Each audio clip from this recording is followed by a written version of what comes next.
현재 각 금융기관에서는 국민들의 다양한 저축 수요를 충족시키기 위해 여러 형태의 금융상품을 취급하고 있는데요. 금융상품을 그 특성에 따라 분류해보면 첫째로 수익률이 낮은 반면 입출금이 자유로운 상품이 있고요. 둘째로 적은 돈을 매월 또는 매분기 적립하여 목돈을 마련하는 상품이 있습니다. 셋째로 일정 규모 이상의 목돈을 불려나가는 상품이 있고요. 넷째로 주택자금, 노후자금, 교육자금 등 특정한 목적을 달성하기 위한 상품 등이 있습니다. 그리고 확정이자를 지급하는 상품이 있는가 하면 실적에 따라 수익을 배당하는 상품도 있고 이자 소득 등에 대해 비과세하거나 우대세율을 적용하는 상품도 있죠. 아울러 최근에는 하루가 다르게 변모하고 있는 금융 환경 속에서 각 금융기관들이 고객을 유치하기 위해 새로운 종류의 다양한 금융상품을 수시로 개발, 판매하고 있습니다. 따라서 저축을 할 때에는 금융기관의 선택 못지않게 수익성, 환금성, 안정성 및 부대 서비스 내용 등 여러 금융상품의 특성을 서로 비교해보고 각자의 저축 목적에 부합되는 금융상품을 선택하려는 노력이 무엇보다도 중요하다고 할 수 있겠습니다. 특히 가장 많이 가입하게 되는 예금 상품은 크게 요구불 예금과 저축성 예금으로 구분되는데요. 요구불 예금은 고객이 요구하면 언제라도 지불해야 하는 예금이죠. 그렇기 때문에 은행의 입장에서는 고객이 맡긴 돈을 언제 찾아갈지 예상하기 어렵습니다.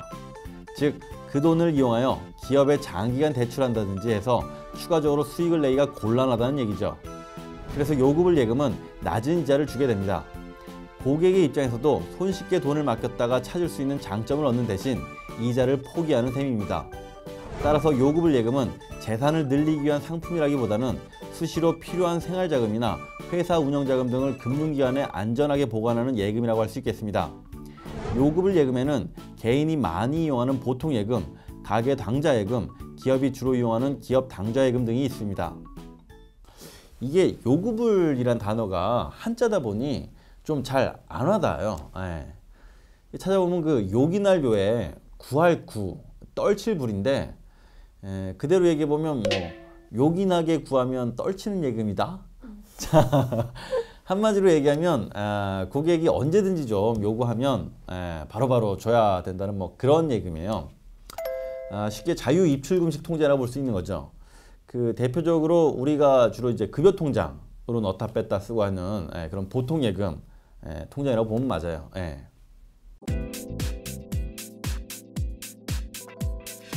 이와 달리 저축성 예금은 이자 수입을 주된 목적으로 하는 예금입니다. 이 저축성 예금은 돈을 불리는 목적에 따라 다시 몇 가지로 나누어 볼 수 있는데요. 먼저 목돈 마련을 위한 정기적금을 들 수 있겠습니다. 정기적금은 일정 기간을 정하여 매월 정기적으로 일정한 금액을 입금하고 만기일에 원금과 이자를 지급받는 예금이죠. 푼돈을 모아 목돈을 마련하는 데 적합한 가장 보편적인 장기금융 상품입니다.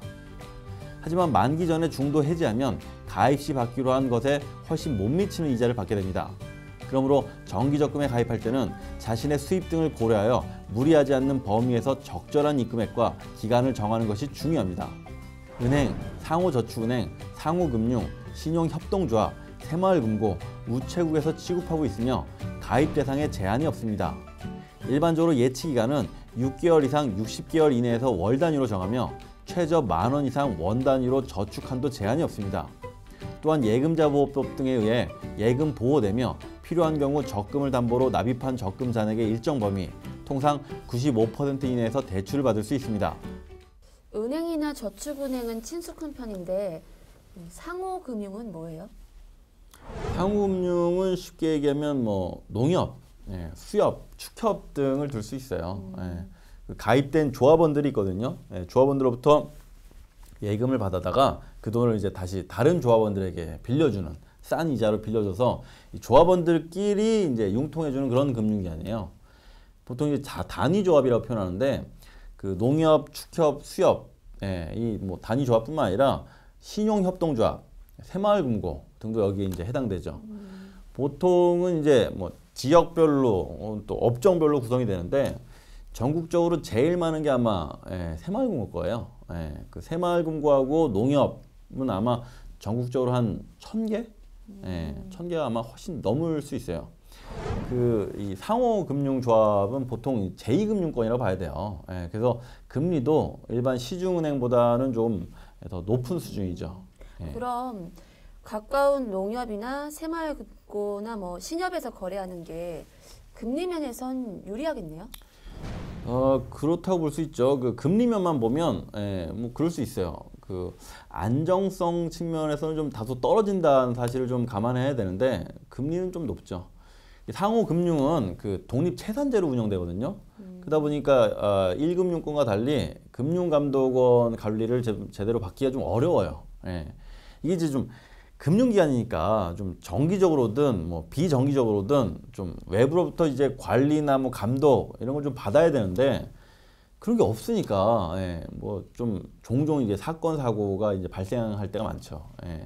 뭐 배임이라든지 뭐 횡령, 불법 대출, 뭐 고객 정보 유출 같은 것들. 그러니까 이제 다 그런 게 아니라 가끔 그런 사고가 좀 감독기관 부재로 좀 생길 수가 있다는 얘기예요. 그래서 금리가 좀 높다고 해도 내 돈을 좀 잘 지키려고 한다면 조금은 조심해야 되죠. 다만 이제 농협중앙회, 이렇게 농협중앙회처럼 이렇게 좀 중앙회라는 이름이 들어가면 1금융권이라고 봐도 돼요. 마찬가지로 이제 금융감독원 관리하에 있는 거거든요.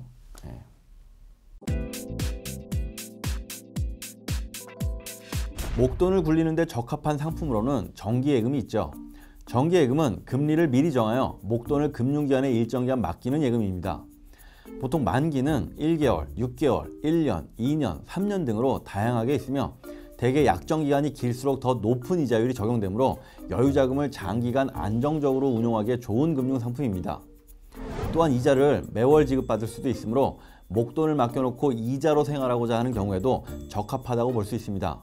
정기예금도 정기적금과 마찬가지로 만기 이전에 예금을 찾을 경우 가입 시 정했던 이자율보다 훨씬 못 미치는 이자를 받게 됩니다. 은행은 물론 상호저축은행, 우체국에서 취급하고 있으며 가입 대상과 예치 한도에 제한이 없습니다. 정기적금과 마찬가지로 예금자 보호법에 의해 보호됩니다. 또한 마찬가지로 통상 예금자에게 95% 범위 내에서 담보대출을 받을 수 있죠. 결국 정기적금이나 정기예금은 안전하되 높은 금리를 받는 게 좋은 거잖아요. 그런데 취급하는 금융기관이 너무 많아가지고 어디에 맡겨야 할지 잘 모르겠더라고요. 그 은행 홈페이지마다 일일이 다 방문해야 되는 거예요? 다 방문하면 좋긴 좋죠. 근데 이제 시간이 꽤 걸리겠죠. 각 은행별로 상품별 금리를 이제 좀 한눈에 비교해 볼 수 있는 사이트들이 있어요. 일단 금융감독원에서 운영하는 금융상품 한눈에라는 사이트가 있고요. 그리고 또 전국은행연합회라는 사이트에서 검색 포탈에 이렇게 치면 되거든요. 은행별로 금리가 높은 상품을 좀 한눈에 볼 수 있게끔 만들어 놨고요. 저축은행 중앙에도 마찬가지로 사이트에 들어가 보시면 예금 금리를 좀 살펴볼 수가 있어요. 그래서 그렇게 좀 보면 되는데 좀 아쉬운 건 기본 금리는 좀 비교가 가능한데 우대금리 비교가 좀 어렵다는 거예요. 그래서 각 은행마다 좀 뭐 하면 좀 더 주고 뭐 이렇게 좀 얹혀주고 뭐 하는 우대금리 있잖아요. 그거까지 알려면 각 금융회사의 홈페이지로 좀 소품을 좀 팔거나 실제 은행에 좀 발품을 팔아야 할 수 있어요. 이쯤 되면 뭐 이게 뭐 금리 알아보다 머리 터지겠다 뭐 싶을 수 있죠. 자. 그러게요. 그럼 결국 다 방문해야 되는 거 아니에요? 그래서 제가 이제 몇 가지 좀 팁을 좀 알려드리자면 일단 내가 주로 거래하고 있는 것부터 살펴보는 게 좋아요. 그러니까 우리가 보통 주거래은행이라고 하잖아요. 되게 이제 내 급여 통장이 있거나 카드 대금을 결제하거나 하면 이제 우대금리를 좀 주는데 다른 조건보다 좀 많이 높은 편이거든요. 그래서 우대금리로는 뭐 0.1% 얹어줄 수도 있고 또 0.5% 얹어줄 수도 있는 거라 잘 받을 수만 있다면 뭐 그게 제일 좋죠. 그래서 일단 내 주거래은행이 어딘지 확인하고 살펴보는 게 우선이고요. 그리고 이제 본인에게 맞는 그런 상품을 찾아봐야 되는데 뭐 보통 뭐 직장인이냐, 주부냐, 뭐 은퇴자냐, 학생이냐 뭐 여기에 따라 좀 우대가 좀 달라져요. 보통 이제 직장인을 위한 뭐 땡땡 그 통장 뭐 이런 게 있고 뭐 주부를 위한 또 뭐 땡땡 적금 뭐 이런 식으로 이제 많이들 판매하거든요. 그런 게 다 이제 우대금리를 높게 해주는 상품들이에요. 그래서 또 뭐 직장이냐 주부냐 뭐 이런 거 상관없이 또 모바일 전용일 경우에도 우대금리를 또 받을 수 있고, 또 결국 우대금이라는 게 뭐 급여통장이나 카드 결제 이런 것들과 같이 같은 뭐 거래 실적이 있거나 아니면 직장이냐 주부냐 이렇게 따지는 건데, 이런 류의 우대금리는 뭐 처음 가입할 때만 좀 신경 쓰면 금방 알 수 있거든요. 그런데 이제 특정 앱을 깔아서 가입해야 할 뭐 그런 우대금리를 준다면, 혹은 또 뭐 가족이 함께 가입해야 한다거나 하면 어떤 특정 조건을 달성해야 이제 우대금리를 주는 그런 경우도 또 있어요. 그래서 일단은 은행 사이트에 들어가서 자신의 특성에 맞게 상품을 좀 골라놓고 거기에서 좀 조건을 좀 충족해서 달성 가능한 그런 금리 상품이 있는지 확인해보고 따져보는 게 좋죠. 이렇게 이제 금리를 다 확인한 다음에는 이제 내가 받을 수 있는 이자 수익이 얼마인지 또 금리 계산기를 좀 돌려서 계산해 보면 좋아요. 대부분의 은행 홈페이지에는 이 금리 계산기가 이렇게 들어가 있거든요. 그래서 뭐 그런 거 활용해도 좋고, 또 뭐 금융감독원 홈페이지에도 있고요. 그래서 금리 계산기를 클릭해서 연 다음 거기다 이제 예금이나 뭐 적금 납입액, 뭐 또 뭐 기간 금리, 뭐 단리냐 복리냐 이런 거를 다 이제 입력하면 세전 수익은 얼마인지, 또 세금 뗀 세후 수익은 얼마인지 단번에 또 계산이 되죠. 그거 좋은데요? 좋죠. 그 막상 계산해 보면 좀 씁쓸할 수도 있어요. 예전에는 막 10%도 훌쩍 넘게 받았는데 이제 좀 너무 조금 주니까 세금 떼고 나면 남는 것도 별로 없거든요. 그래도 이제 예적금만큼 안정적으로 돈을 불려주는 상품이 없기 때문에 요즘 같은 저금리 시대에는 좀 금리 비교도 좀 해보고 우대금리도 좀 비교해서 계산까지 이제 좀 꼼꼼하게 해보고서 고르는 게 남는 거죠.